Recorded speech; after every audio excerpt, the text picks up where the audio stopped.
بسم الله الرحمن الرحيم. تبارك الذي بيده الملك وهو على كل شيء قدير، الذي خلق الموت والحياة ليبلوكم أيكم أحسن عملا، وهو العزيز الغفور، الذي خلق 7 سماوات طباقا، ما ترى في خلق الرحمن من تفاوت، فارجع البصر هل ترى من فطور، ثم ارجع البصر كرتين ينقلب إليك البصر خاسئا وهو حسير. ولقد زينا السماء الدنيا بمصابيح وجعلناها رجوما للشياطين وأعتدنا لهم عذاب السعير. وللذين كفروا بربهم عذاب جهنم وبئس المصير. إذا ألقوا فيها سمعوا لها شهيقا وهي تفور، تكاد تميز من الغيظ، كلما ألقي فيها فوج سألهم خزنتها ألم يأتكم نذير؟ قالوا بلى قد جاءنا نذير، فكذبنا وقلنا ما نزل الله من شيء إن أنتم إلا في ضلال كبير. وقالوا لو كنا نسمع أو نعقل ما كنا في أصحاب السعير، فاعترفوا بذنبهم فسحقا لأصحاب السعير. إن الذين يخشون ربهم بالغيب لهم مغفرة وأجر كبير.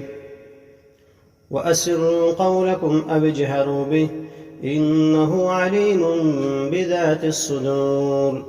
ألا يعلم من خلق وهو اللطيف الخبير.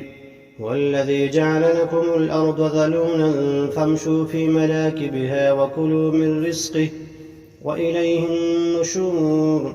أأمنتم من في السماء أن يخسف بكم الأرض فإذا هي تمور، أم أمنتم من في السماء أن يرسل عليكم حاصبا، فستعلمون كيف نذير. ولقد كذب الذين من قبلهم فكيف كان نكير. أولم يروا إلى الطير فوقهم صافات ويقبضن ما يمسكهن إلا الرحمن إنه بكل شيء بصير. أمن هذا الذي هو جند لكم ينصركم من دون الرحمن إن الكافرون إلا في غرور. أمن هذا الذي يرزقكم إن أمسك رزقه بل لجوا في عتو ونفور. فمن يمشي مكبا على وجهه أهدى أم من يمشي سويا على صراط مستقيم.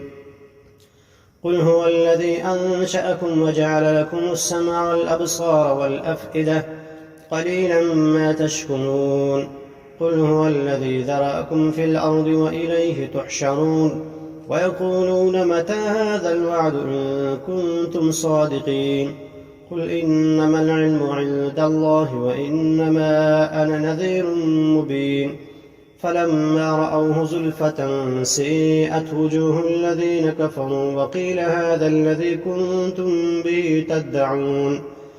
قل أرأيتم إن أهلكني الله ومن معي أو رحمنا فمن يجير الكافرين من عذاب أليم. قل هو الرحمن آمنا به وعليه توكلنا فستعلمون من هو في ضلال مبين. قل أرأيتم إن أصبح ماؤكم غورا فمن يأتيكم بماء معين.